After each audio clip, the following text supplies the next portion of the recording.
All right, hi everybody, John Meadows here, and today I want to talk to the Hardgainers out there. I know there are a lot out there, and I've been in your shoes, particularly when I was in high school and college. Putting on weight was very difficult for me, putting on muscle, even more difficult. So I want to talk about some strategies that you can use as a Hardgainer to gain muscle. So this is 3 tips for gaining muscle, actually. So I want to talk about 3 different areas. I want to talk about first the nutrition part of it. Now, one of the things over the years, as I've worked with people, is they've always said to me, John, I eat nonstop. Man, I eat all the time, but I can't gain any weight. When I hear that, bells go off in my head, because what I used to do is I used to say, okay, let's talk about what you eat. What did you eat today? Oh man, I had a bowl of cereal for breakfast, and then I had this big lunch at McDonald's, and then I had this big bowl of pasta before I went to bed. Or I went to the buffet at noon and I ate as much as I could. My point is, it's never really as much as they think. I shouldn't say never, but oftentimes when you think you're eating a lot, you're really not. So what I like to have people do for 2 weeks is to actually write down what they eat. And a lot of times when they finish up to 2 weeks, they're kind of like, and sometimes it's after 1 day, wow, I don't eat as much as I thought I did. So step number 1, I want you to really understand how much you're eating. Now, let's say you do that and you're ready for kind of step number 2. So the next logical factor for me to look at is the kind of the density of the foods you're eating. Ideally, you want foods that are very nutrient dense. Very calorically dense. So for example, a typical bodybuilding diet might have a lot of fish in it, egg whites, maybe some rice, things like that. Those aren't typically the foods that I would use for Hardgainers. I would opt for, instead of egg whites, I would eat whole eggs. Instead of fish, I would eat, chicken or steak. Now, let's say you go, well, John, I already eat chicken, or I already eat turkey. Well, get a little fattier version. So get chicken thighs or get turkey thighs where the fat content's a little higher, because it's going to drive up the calories. So you really got to be careful with eating like what you see in magazines as a bodybuilder. You've got to have more nutrient dense food. So if you have, let's say you set up your diet so that you have 4 meals like that, or 5 meals. Sometimes it's hard to eat a lot of food that's nutrient dense. Sometimes it's just tough. But what you can do as kind of a next step, let's say you've okay, these are times I can eat. Now the next step you can do to add calories is to put shakes in between meals. So let's say you have 3 or 4 meals and they're very nutrient dense. Hopefully the more meals the better. The next step would be now, okay, let's put some shakes in between your meals. Let's put some liquid food. The gastric emptying will be better. So it'll go through you better. You won't be as full. You'll be able to get extra calories. And in your protein shake, you're going to be using nutrient dense foods too. You're going to be using like an almond butter or a peanut butter. You can use heavy whipping cream. One of the old school things we used to do in the 70s and 80s, for me it was in the 80s and 90s, but the guys in the 70s were doing this a lot, is they used heavy whipping cream in their shakes. It was actually very, very common. Many of the top guys did that to get calories. So you're going to have a real calorically dense shake also in between those meals. Sometimes the reality is it's just not feasible for people to eat 6, 7 times big meals. So that's why I wanted to give this example, because if you have a job, if you have a life and you're really busy, it's just really hard sometimes. But I feel like adding the shakes in there work well. And I wanted to give you an example from my own personal life. So those of you who know me know I used to work at JP Morgan Chase for many, many years. I worked there for a decade in a corporate environment. So I couldn't at any time just bust out steak and a potato. So we would have meetings in the mornings, we'd have meetings in the afternoons. So I had to use shakes a lot. I'd have a big breakfast at home with the whole foods, with scrambled eggs, and I would usually have like toast, maybe with peanut butter. And then when I'd get to work, once the meetings start, I would have a shake. So I always kept protein powder, and I kept actually nuts. It could be almonds, it could be cashews or whatever. And I would have those in between meals, and then lunch would come and I'd have a big lunch.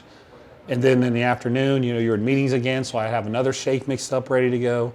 I usually put it in my Starbucks cup. People thought I was drinking a Starbucks like everybody else there in the meetings.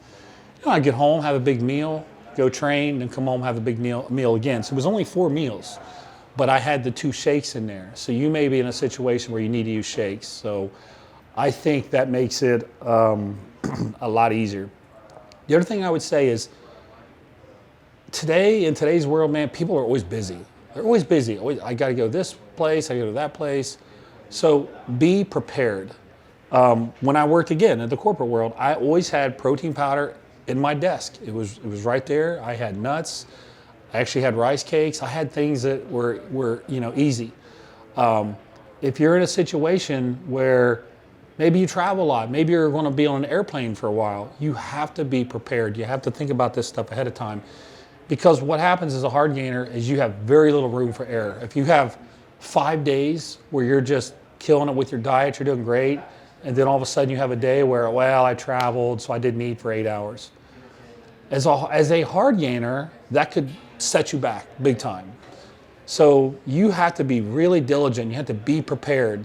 So if you're traveling, you got to have, take beef jerky with you. Take, make some oatmeal protein cookies or something. But just my point is, be prepared so that you don't miss meals and go backwards. So I want you to log your food for a couple weeks. I want you to make sure all your meals are nutrient-dense foods, whole eggs, red meat, chicken thighs, turkey thighs, plenty of fats, various nuts, avocado, things like that. Make sure that those are the kinds of foods that you're eating. Add shakes in there to help you get your calories up and to always be prepared. I think if you do those things, I think you'll see some success.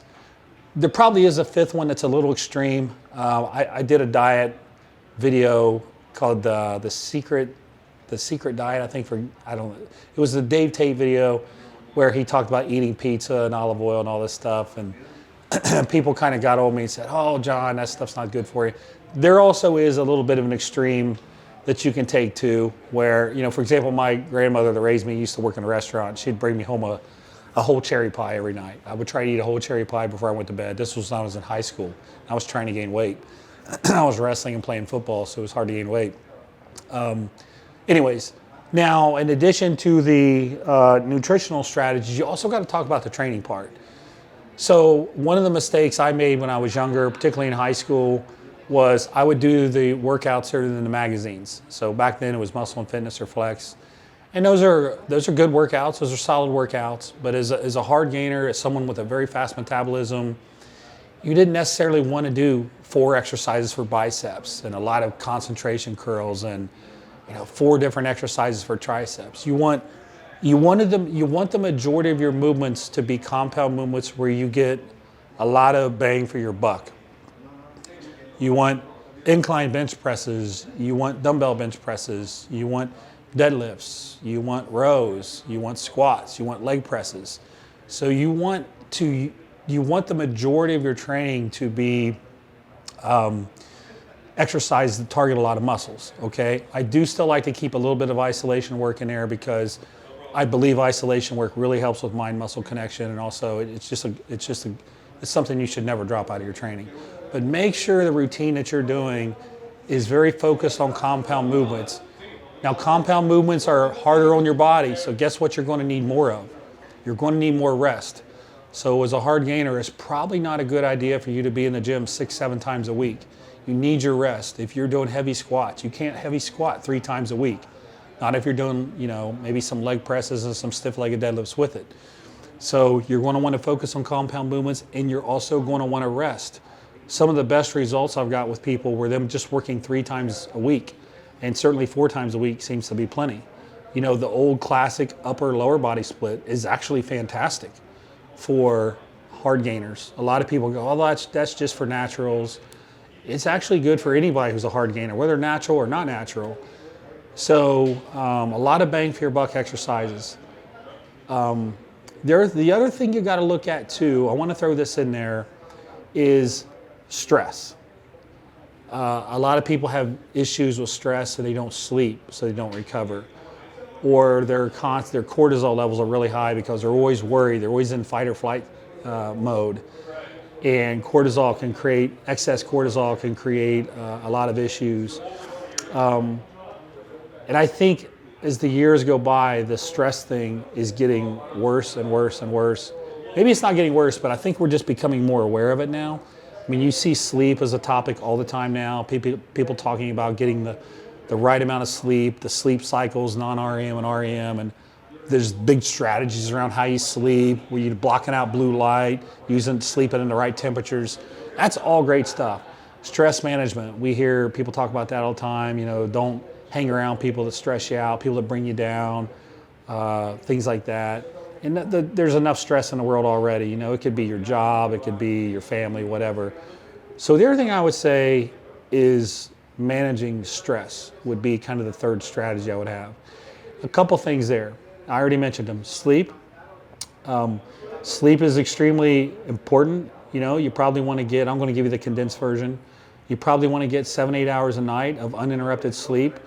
As you sleep at night, you go through these 90-minute sleep cycles where you're in non-REM sleep.